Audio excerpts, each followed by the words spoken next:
Friends, आप आज हम पढ़ेंगे बेल्स पाल्सी। बेल पाल्सी क्या होता है? ये होता है facial paralysis. Half half half चेहरे का फेस पैरालिसिस होना, मतलब वन साइडेड का।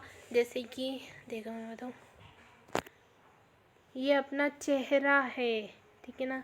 इसका हाफ साइड, इधर वाला साइड पैरालिसिस होगा। इसमें कोई सेंसेशन नहीं होगा, कोई मूवमेंट नहीं होगा, एक जगह रहेगा। तो इसको बोलते हैं हाफ पैरालिसिस या bell palsy. Cranial six nerve की प्रॉब्लम्स की वजह से होता है, ठीक है ना। डेफिनेशन देखे तो Bell's palsy is in auto immuno disorder. ये क्या है? Auto immuno disorder.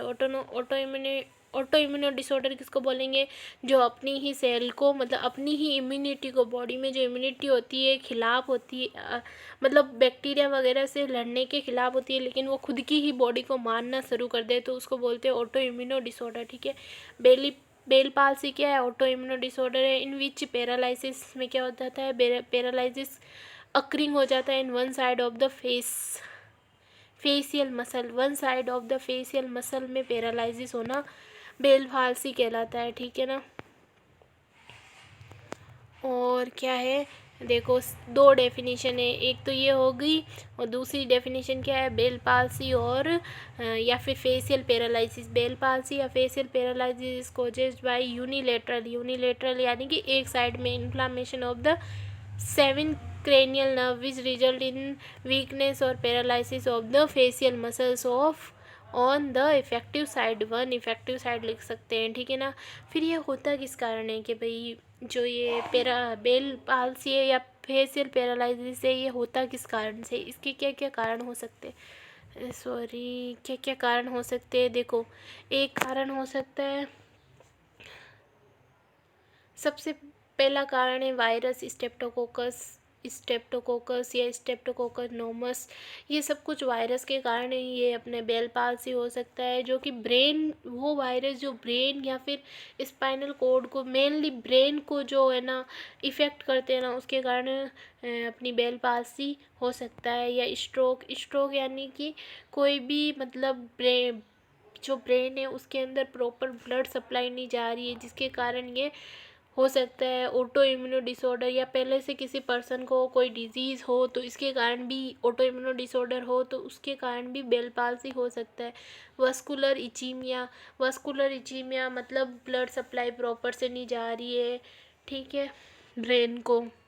या फिर अपर रिस्पायरेटरी इन्फेक्शन हो जाए बॉडी में, तो जिसके कारण बेल पाल्सी हो सकता है। या फिर पेशेंट को डायबिटीज़ मेलाइटस है तो भी बेल पाल्सी हो सकता है। या फिर ब्रेन में कोई ट्यूमर है तो भी बेल पाल्सी हो सकता है। स्ट्रोक या मेनिंजाइटिस, मतलब जो भी दिमाग की प्रॉब्लम है, या हम बोल सकते हैं ब्रेन की प्रॉब्लम की वजह से क्या होता है? स्पाइनल कॉर्ड इंजरी हो सकती है, ठीक है ना। क्योंकि ब्रेन के अंदर होने से बेल पाल्सी होता है। ब्रेन, क्योंकि ये जो क्रेनियल 7 नर्व है, ये फेशियल नर्व है जो दिमाग के पास होती है, ठीक है, उससे जुड़ी है, इसी कारण।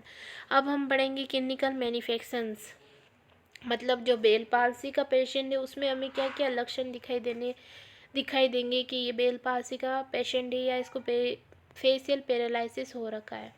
देखो, वन साइडेड फेशियल ड्रॉप हो जाएगा, मतलब वन साइड फेशियल ड्रॉप यानी कि उधर साइड में फेशियल ड्रॉप हो जाएगा, ठीक है। और नेक में पेन होगा, मेमोरी इम्प्लीमेंट हो जाएगी, याद नहीं रहेगा पेशेंट को। सेंस ऑफ क्यूल्यूमेशन हो जाएगा, मतलब उसको कोई भी चीज़ का सेंस नहीं रहेगा। उसको बैलेंस में प्रॉब्लम आ जाएगी, बॉडी के बैलेंस रखने में।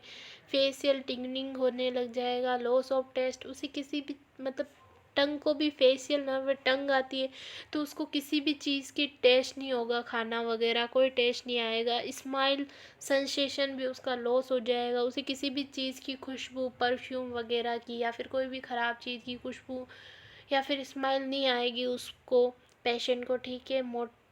मॉडरेट टू सीवियर हेडेक होगा, उसके सिर में बहुत तेज पेन होगा, हेडेक होगा पेशेंट को। तो ये कुछ लक्षण दिखाई देंगे हमें बेल पाल्सी के पेशेंट में, ठीक है। फिर है मेडिकल मैनेजमेंट। इसका अगर डायग्नोस्टिक इवोल्यूशन यानी लिखा हुआ है, मैं आपको बता देती हूँ। डायग्नोस्टिक इवोल्यूशन, ठीक है। इसमें क्या करेंगे? पेशेंट की हिस्ट्री कलेक्शन करेंगे, फिजिकल एग्जामिनेशन करेंगे, और टेस्ट वगैरह करेंगे, सिटी स्कैन, वो तो करने की ज़रूरत ही नहीं है क्योंकि साफ ही पता चल जाएगा। तो बस, तो मेडिकल मैनेजमेंट में क्या करेंगे, पेशेंट को एंटीवायरल मेडिकेशन देंगे, एंटी इन्फ्लामेटरी मेडिकेशन देंगे, एनाल्जेसिस देंगे, इलेक्ट्रिकल स्टिमुलाई देंगे, हॉट एप्लीकेशन देंगे। सर्जिकल मैनेजमेंट में क्या करेंगे, सर्जरी परफॉर्म करेंगे फेशियल नर्व के डिकम्पोजिशन के लिए, ठीक है। तो सर्जरी एक्सप्लेन करेंगे पेशेंट को, तो ये सर्जरी इस तरह से सर्जरी करेंगे, ठीक है ना। तो पता चल गया आपको बेल पाल्सी क्या है।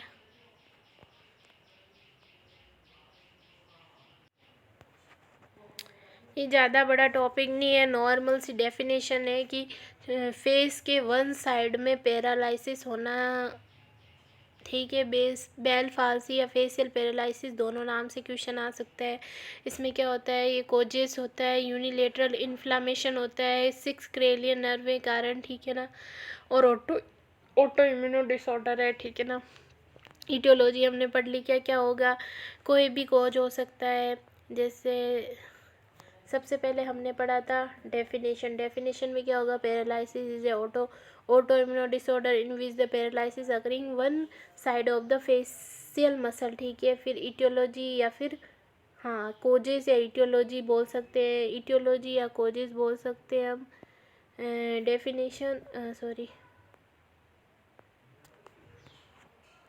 डेफिनेशन हो गया हमारा, कोजेस हो गया, बस यही है, ठीक है। Thank you. बेल पाल्सी बस इतना ही है, छोटा ही टॉपिक है। Thank you.